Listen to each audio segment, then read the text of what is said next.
Hello, everyone, and welcome back to the To Kill a Mockingbird podcast. Today, I will be going over chapters 22 through 31, and this will be the final episode of the podcast. So, I would like to thank you all right now for tuning into this three-part series, and this is where things really get to really spice up a bit. So, without any further introduction, let's get into the last and final episode, The Calm Before the Storm. Chapter 22. Sorry, I was clearing my throat. Atticus, Jem, Scout, and Dill walk home feeling defeated. Jem is more crushed by the verdict and asks his father how the verdict could have possibly been reached, which to Atticus admits he doesn't fully understand. In the morning, Calpurnia finds a bounty of food on the back steps, as this is a gift from Tom Robinson's supporters as gratitude for Atticus's support and him not giving up. Miss Stephanie Crawford pesters the children outside about details of the case, but Miss Maudie calls her off and invites the children in for cake. She tries to help them understand how the case moved the community forward, even if just a little bit. As they leave Maudie's house unconvinced, Miss Rachel informs them that Mr. Elwell had confronted Atticus at the post office, spitting at him and threatening him. During the events of this chapter, we can see how the case is really starting to affect the town. The children are upset over the situation and just as confused. Miss Maudie, however, while she knows it is upsetting, she does know it'll help the town progress forward in becoming more and more tolerant. This also just goes to show how wise Miss Maudie really is. And I feel Miss Maudie's way of looking at the case is a nice way. Instead of it being a total loss, it will help the town realize its mistake and move forward. Jem, Scout, Dill, and Alexandra are all worried. Chapter 23. I'm sorry, I'm getting a little ahead of myself. Jem, Scout, Dill, and Alexandra are all worried about Atticus after the ordeal with Mr. Elwell, but Atticus just tells them not to worry. They all look forward to Atticus putting in Tom's appeal, to which they think they have a good chance of winning. Atticus then states he has allowed a relative of Walter Cunningham's to serve on the jury. Scout remembers Walter and says she'll promise to invite him for lunch once school starts again. But Aunt Alexandra forbids this from Scout playing with Walter because of his poor background. This upsets Scout as she views Walter and her as equals.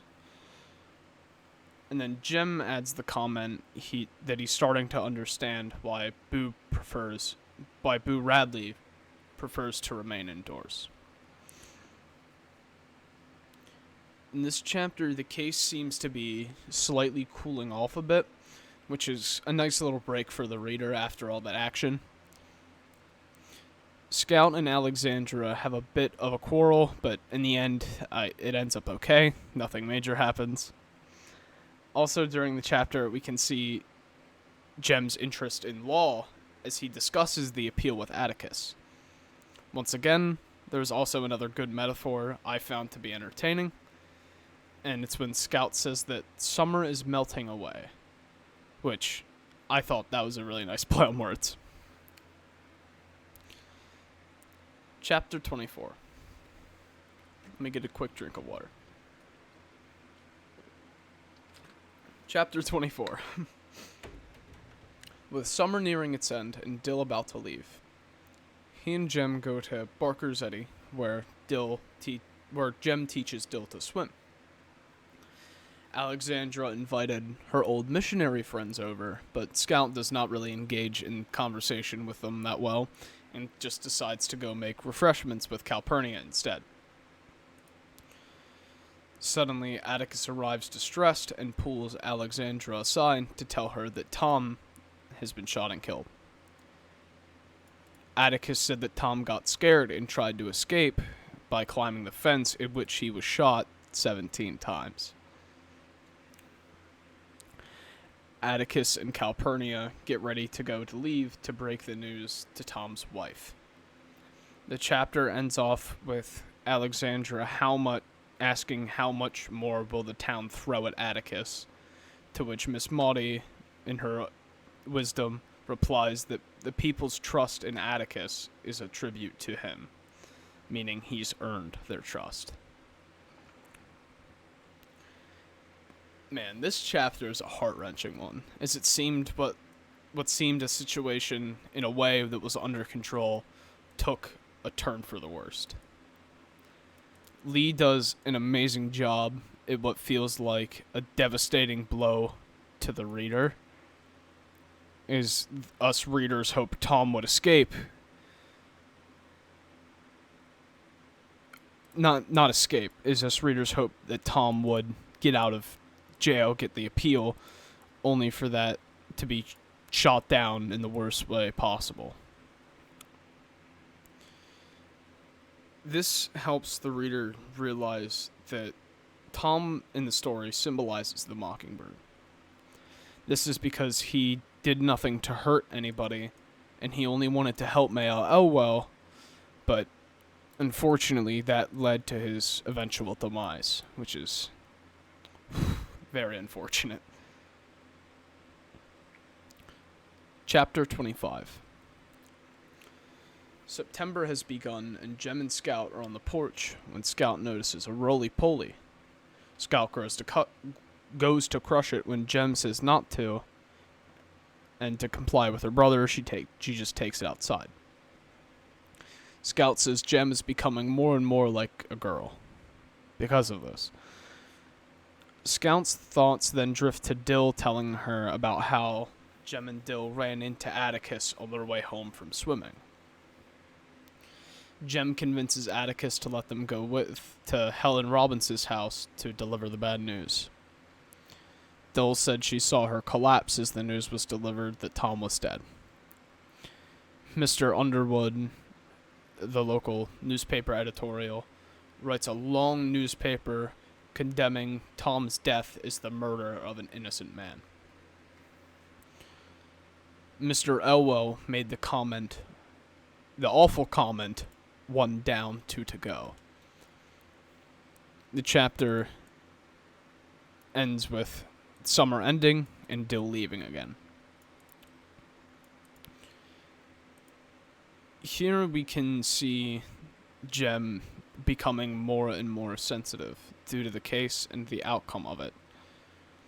A noticeable part of this chapter, however, is that Mr. Elwell made a threat, the threat of 1 down, 2 to go. And this really makes the reader start to wonder if this is a pointless threat like Atticus suggested, or if he has greater intentions. And if he does, who is the 2 to go? Chapter 26. When school restarts, the children start passing by the Radley house, and Scout finds herself regretting having been obsessed with Boo Radley matters since she starts to think they may have tormented him in a way. During school, Scout has to do her weekly current event periods, where she talks about a thing going on in the world in the newspaper. Cecile Jacobs, another student in her class, talks about Hitler and what he's doing to the Jewish population during this time period. He says that he thinks it is wrong and that he should stop. As much as you can get from a kid. Scout could not understand why Miss Gates hated Hitler for the way he treated Jews, but she treated the people very far away from them when she treated the people she knew here in their town so poorly. not understanding, she asks Jem about this, but he refuses to answer and is very annoyed at the question due to the court's decision, most likely, about the case. This chapter shows that Scout has really started to mature as a person. She realizes that Hitler is doing awful things. Miss Gate isn't being accepting of the people around her, so why would she just be accepting to people across the world she doesn't even know? This goes to show that Scout is really kind of starting to understand the world around her while still keeping her childlike wonder and values alive.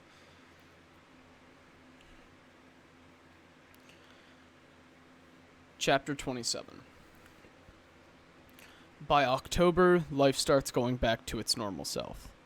But the Finches cannot seem to get Tom Robinson out of their minds, especially when everyone around them is talking about how Mr. Elwell got a job and immediately lost it.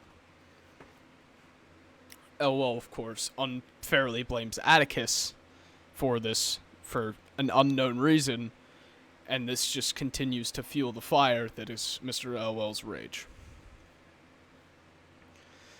Another odd scenario takes place at Judge Taylor's house, where someone broke in. So Judge Taylor got out his shotgun and was waiting for him, but the so-called, I guess, robber fled. There is no evidence to say that it is Bob Elwell, but everyone kind of just knows that, yeah, it's Bob.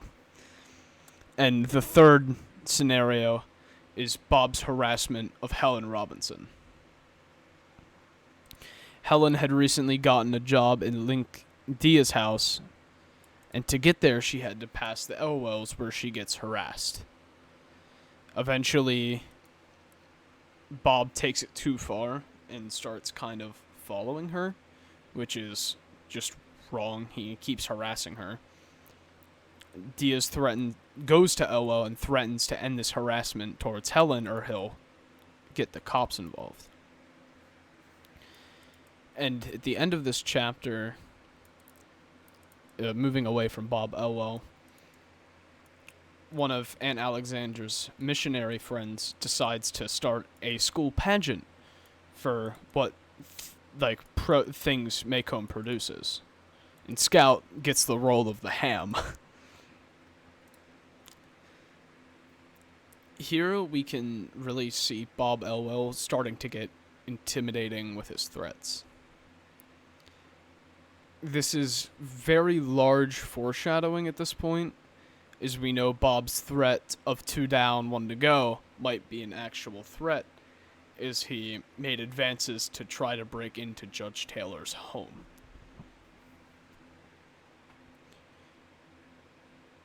This is kind of a beautiful setup to move into the next parts of the book, as Bob is a known threat at this point. We know he's going to do something, and it keeps foreshadowing into that and creating suspense. And it makes us wonder who Bob is really after at this point. Chapter 28. When Scout discovers that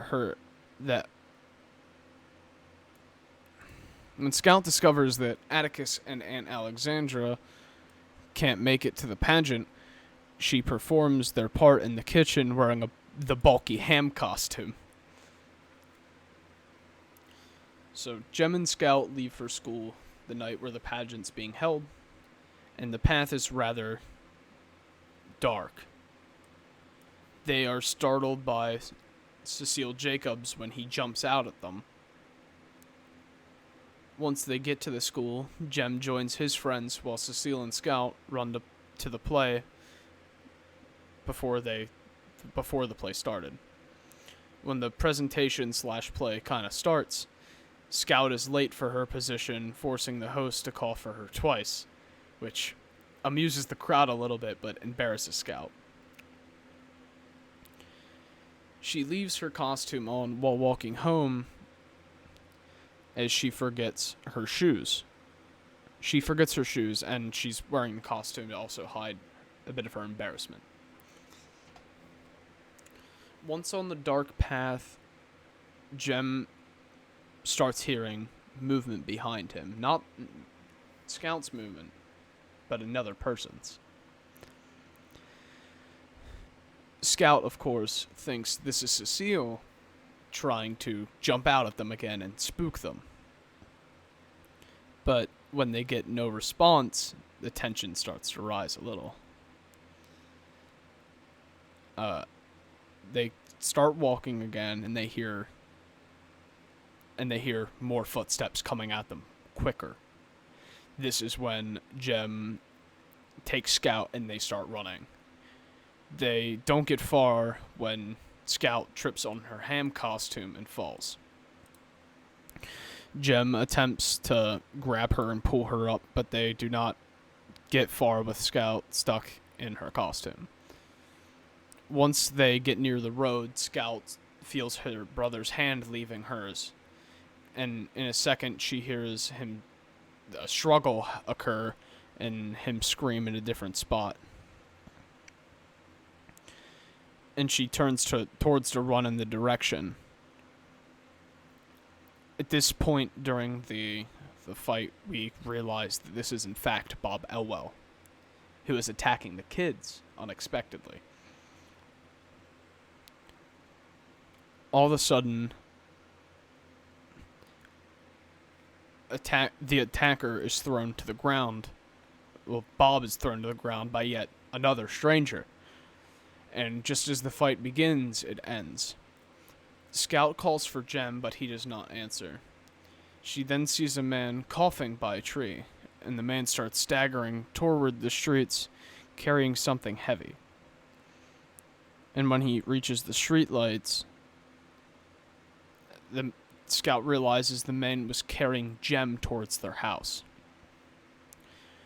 She runs home, and after she sees the man talking to his father, and then they carry Jem inside.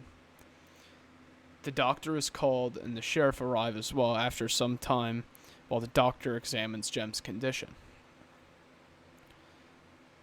The sheriff leaves their house to go to the scene, and when he returns, he reports that having seen Scout's costume, he saw Scout's costume, and then he saw the dead body of Bob Elwell, where Scout and Jem were attacked.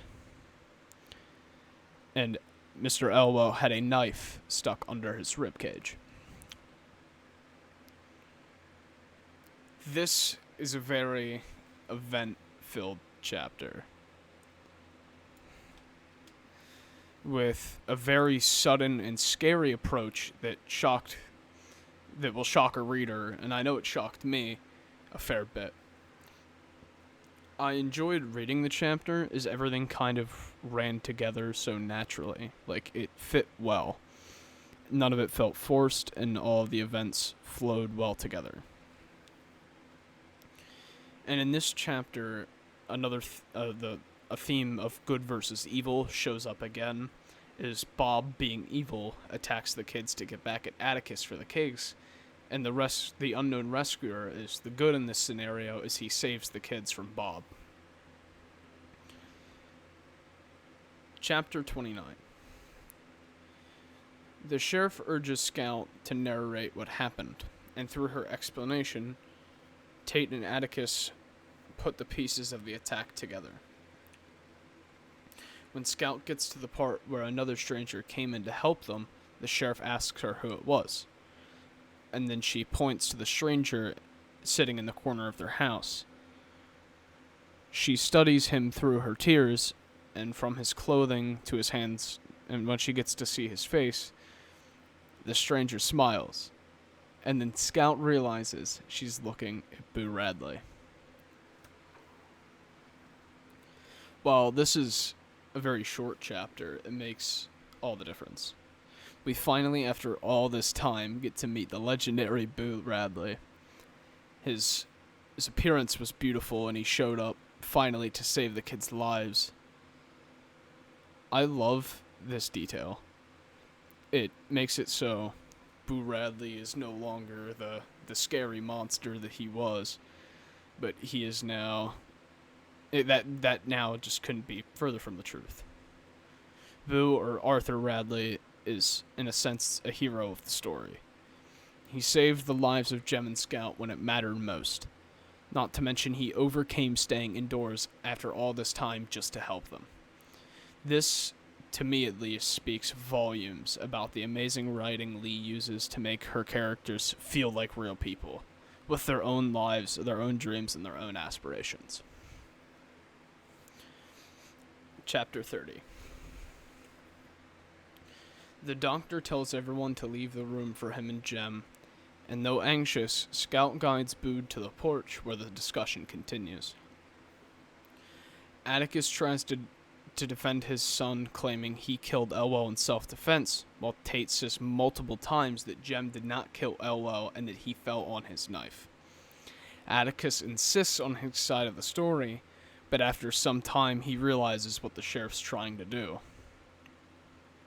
He was covering up for Boo by stating that Elwell fell on his own knife, when in fact reality, Arthur Radley turned around the fight and stabbed Bob. And he states that the decision is final, being that's what happened. I really like that the sheriff is covering for Boo. Boo did nothing wrong. He only wanted to save the children, and he did. And the sheriff knows that. And kind of despite the fact that this is clearly illegal, I think it's a nice way to wrap everything up in a neat little bow. Chapter 31. With the issue settled, Boo explains that he wanted to see Jem before he left for his house, and Scout escorts him to the room where Jem was. Scout urges Boo to touch Jem, and he hesitantly reaches out and touches Jem's hair. After that, Boo requests Scout to see him off as they walk towards the door. Once at the door, Scout tells Boo to bend his arm, and he slips hers into the crook of his hand. And with that, they walk like a lady and a gentleman to Mr. Radley's door. As Boo gets inside, closes and turns the door, Scout thinks to herself that this might be the last time she is seeing Boo. She turns to walk away, but her view from the neighborhood is different from before. She realizes that Boo had watched them grow up from a distance, in a sense kind of like a second father, and was there when they needed help. He walked in and saved them when they needed it the most. She remembers what Atticus said about standing in another man's shoes to understand them. When she returns, Atticus is reading beside Jem's bed. She gets in and curls by her brother's side and goes to sleep. Wow. What an ending. Overall, To Kill a Mockingbird is a beautiful story about a young girl growing up in the small town of Macomb County.